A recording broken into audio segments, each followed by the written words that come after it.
Teresa and Mary, and we are going to finish up the topic on moment of silence, invocations, benedictions, as well as prayer at ball games. Kind of do a summary on this.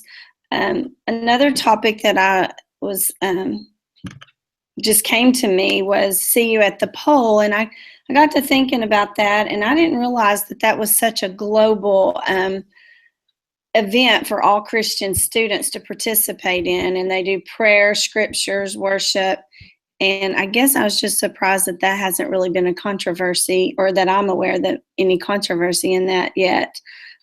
Also, I noticed some school boards list invocations as part of their agenda. The town that I live at, they don't do that, but the school district that I am going to, that I just started working for this year, they do a lot of prayer activities. In fact, the teachers meet before school sometimes and do prayer. And so I got to looking on their agenda and noticed that they did have invocation. And so I just thought that was interesting. I didn't really realize that the poll, see you at the poll, was still going on also. I remember it back from, the late 90s. I remember it then. But, when all the laws changed, I didn't realize it was still in effect in a lot of schools. I work for a large district. That's not one of the things. I don't even think in the upper grades, because I work in elementary. I don't even think in the middle school or high school level, you're actually even seeing invitations for that. So I don't know if it's maybe some school districts are still just honoring it again because, they're smaller school districts possibly. But for me, whenever I saw it here on the document, I was surprised that this is something. When I went back to even do the research on it, I was surprised that so many schools were still doing it, and they were still, not necessarily supporting it, but there were still so many students that were partaking in the event. And I'm assuming it's an annual event, from my understanding. Yes, and I didn't realize it was global, so it's not just in America. It seems to be everywhere that certain day, and I guess, close to the same time as for everybody. Oh, okay. See, and I didn't realize it was global either. I think that whenever I thought of it, I thought maybe it was more, just state by state. So that was interesting to me.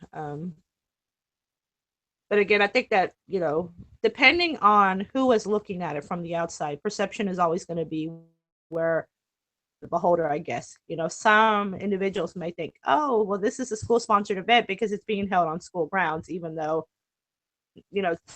others may not be partaking in it as far as educators or administration. But people can always say, oh, well, my perception is from the outside that I am seeing it as something that is school sponsored.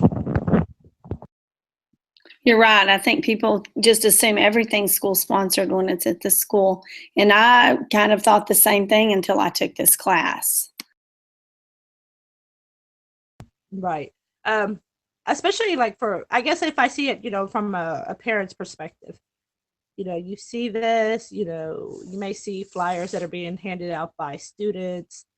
And then the parents going home and thinking, well, is this something that the school is allowing? There's always that misperception of it, at least from outsiders, those that don't work in the educational system and don't necessarily know the laws.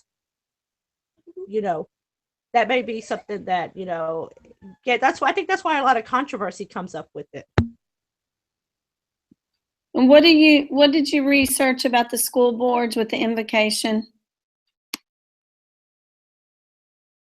What I found was the House Bill 283. Now, this is a recent bill. This is something, from what I saw, the most earliest revision to it was made in 2015. Now, this House bill allows for recording and not only video, but also audio recording of all school boards. Now, smaller school boards, they were already doing recording of it, but this is entails larger schools. These are school districts that have students in their school district. And what has become a concern is that now others have record of whether or not a prayer is being pretty much introduced at the beginning of the meetings. And what has come to light is that in the first few months of this year alone, 50% of the school districts were actually allowing for prayer at the beginning of the meetings. Well, that's interesting. And I thought it was interesting too, because again, the Texas Association of School Boards has warned members at these meetings to not include prayer, but a lot of them are still disregarding it. They're opening up the board meetings with the prayer.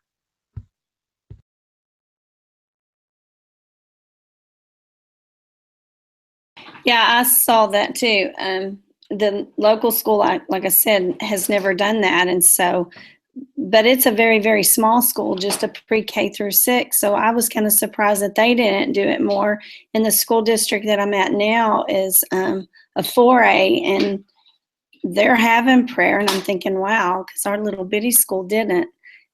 So anyway, I thought that was interesting.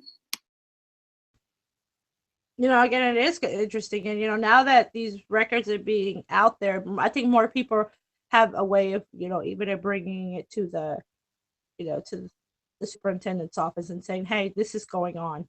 And again, this is a violation, especially for those individuals that know the law. They could easily take that information, but like, this is a violation of, what the law states. A summary that I had with what we have done with these several videos is, to me, the RVAA says that students need opportunities for prayer at school events while employees are still restrained by the Establishment Clause to get involved. Yet the government should create no laws for free exercise of religion. So with all of that kind of combined, to me, there's always going to be controversy with so many different views, the way people feel about religion. I looked the word pulverizing up, and the definition is to attempt to convert from one religion to another. And of course, if they try to do that, I can see there being a lot of controversy in that and promoting their beliefs. There's always going to be issues with this type of agenda. I agree. I think when I was doing research on this also, especially with the invocations and the benedictions, they were, from what I found in the research, is that there have been times when students have, or speakers have, used that as a time in their agenda to actually promote whatever religion they are for or they follow. Most recently, what I found is, the case here with the Medina Valley Independent School District with, Rick Perry and Attorney General Greg Abbott at the time. This was an outside speaker. It was a guest speaker. It wasn't a student coming in and starting the invocation with an actual prayer. And there was a family that just said, no, we don't want this, because they're putting their views on it. And they were trying to say that this was a school sponsored invite. But in all reality, it was an individual coming in. An appeals court was that the family didn't have a persuasive argument for it. The honorary speakers weren't in fact school sponsored. They were coming in to speak to the students, but since they were speakers coming in from an outside, they could use the time to say a prayer if they wanted to. Now, what grade do you teach? I teach. You teach what? I'm sorry, mine messed up. I teach pre-K. Oh, okay. So in your pre-K, when you do moment of silence, do they get quiet and still? I mean, with you not being able to do your views on it, I was just curious how, because I do 5th grade, and they know to get quiet, but I don't really ever notice any of them praying. But I don't feel that I can say, hey, this is time to do that. But I was wondering, when they're little bitty, what do they do during that time? We just advise them that they are to remain silent and quiet, because again, they do our morning announcements virtually. So pretty much every morning we have a video that we show, and it's usually student led. and it shows up on the screen. This is your time to stand still, to either reflect or meditate. And so they stand still for the majority part. They're 4-year-olds, so they tend to squirm and move around, but they know that that's a time that they don't talk. They're not necessarily praying or meditating. They actually know that, at that time they're not to talk. Okay, I was wondering that because I just do fifth, and like Friday, it was so busy with Drug Free Week and everything, and people were coming in and out. And when I reflected on it, I thought, I don't think I was quiet during that time, and I broke some violations right there. So it kind of brought me aware to that time that we're supposed to keep the kids quiet too at that time, and I don't know, it just made me think I didn't do a good job that Friday just because I had people in my room, I had kids coming in late.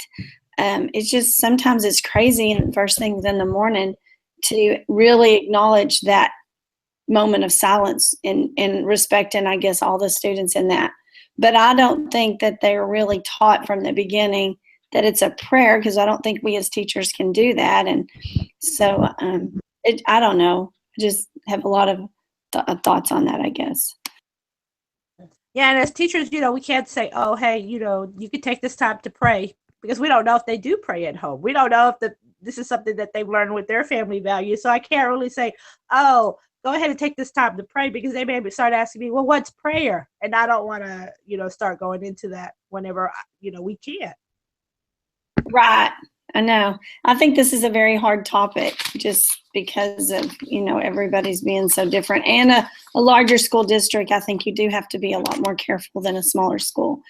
And I had a Jehovah's Witness student last year, and I don't have very many of a different religion in small schools that I've always been working at.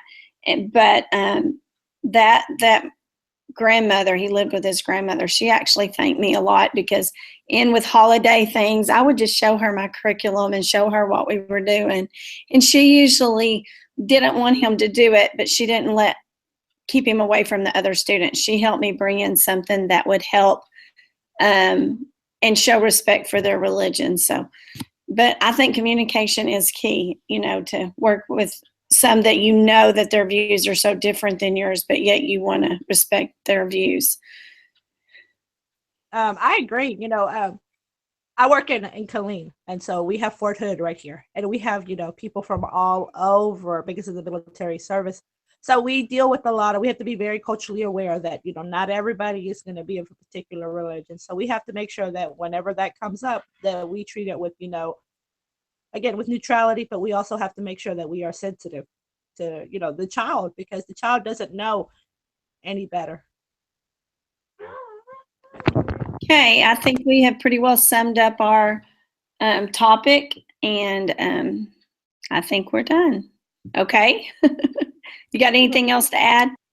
No, I think you and Katie touched pretty much on the moment of silence yesterday, so I just wanted to pretty much fill in with the research that I had found on the others.